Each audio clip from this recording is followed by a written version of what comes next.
In the remote Himalayas of Nepal, where peaks pierce the clouds and the air is thin enough to make breathing an act of will, there exists a bond between species that defies all logic.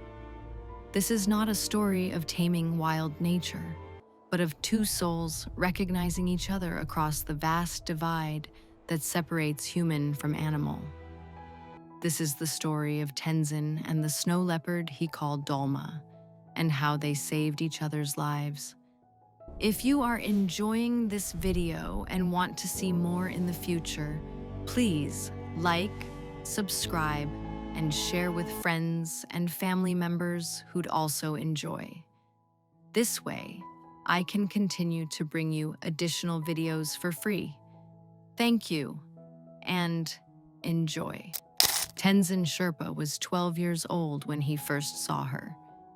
He had been tending his family's small herd of yaks on the high pasture, a responsibility he took on after his father fell ill.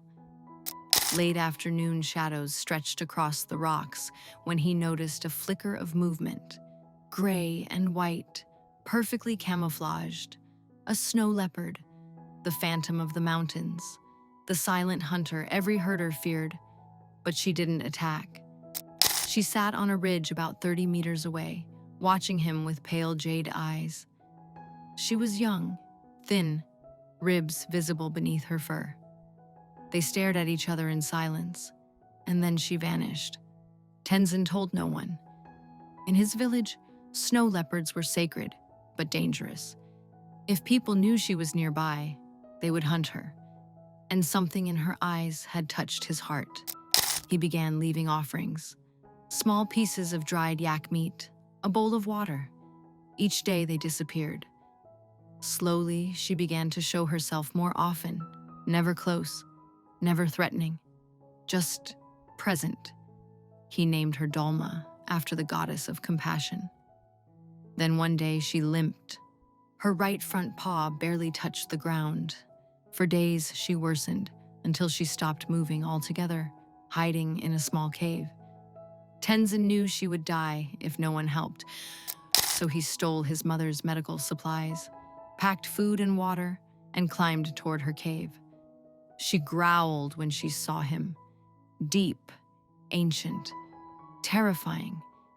But Tenzin sat down and spoke softly, the way his grandmother spoke her prayers. "Dolma, please let me help you." He waited for hours in the cold. At dusk, she emerged, slow, wounded, watching him carefully. He slid the food toward her and backed away. The next morning, the food was gone, and Dolma was waiting. Day by day, trust grew. Tenzin discovered her paw was trapped in old wire, badly infected. At first, he mixed medicine with meat. Then he sat closer. And finally, miraculously, she let him touch her. When his hand met her fur for the first time, Tenzin wept. He cleaned her wound, treated the infection, and wrapped her paw. "You're going to be okay," he whispered. She answered with a low, rumbling sound, not quite a purr, but something close. She healed, and she stayed. Dolma followed him as he herded the yaks, always hidden, always watching, a guardian in the shadows. Then winter came. A sudden storm swallowed the mountain. Snow blinded him.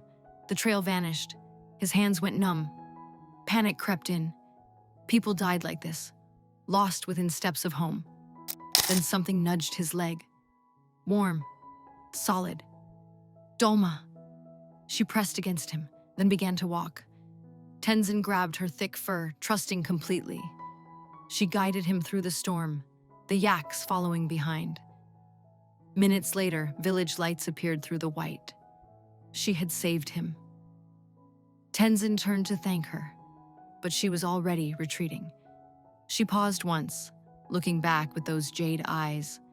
Then she was gone. When Tenzin reached home, his family wept with relief. "How did you survive?" his mother asked. "I had a guardian angel," he said. Spring returned.